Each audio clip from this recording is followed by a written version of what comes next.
Oi, crianças, tudo bem? Hoje a Procarol vai fazer uma atividade com vocês de português. E essa atividade fala de um tipo de texto que chama-se parlenda. Procarol, mas o que é isso, parlenda?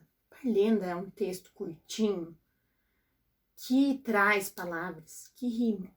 Palavras que rimam são palavras que têm as mesmas letrinhas no final da palavra. Então, balão rima com coração, rima com colchão, porque as três palavrinhas terminam com ão, certo? Então, a gente tem que prestar hoje atenção na atividade, no som que as letras fazem, para a gente descobrir as rimas. Mas antes da gente descobrir as rimas, eu vou ler a parlenda para vocês, tá bom? Então, prestem atenção aqui.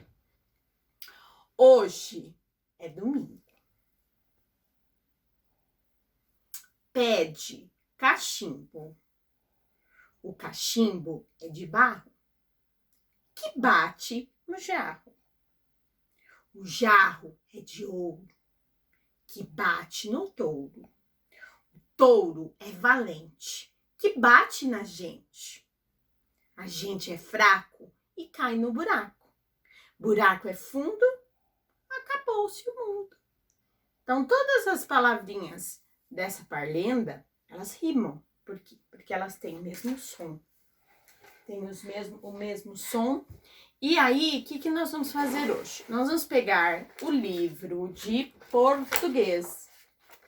Livro de português. Na página 38, tem a mesma parlenda que a Procarol leu agora para vocês. E vocês vão ter que fazer o que está pedindo. Então, vocês vão ter que achar as rimas. Achando as rimas, vocês podem fazer no caderno de casa, escrevendo as rimas, uma do ladinho da outra, combinado? Depois que vocês fizerem isso, vocês vão para esta página aqui, ó, das nossas atividades, que é a atividade 5, e vão fazer tudo que está falando aí, que a gente acabou de fazer agora. Pode ler ali em voz alta. Lendo em voz alta, vocês vão descobrir o som das palavras, vão descobrir as rimas, porque essa atividade a gente tem que prestar atenção no som. Combinado? Um beijo!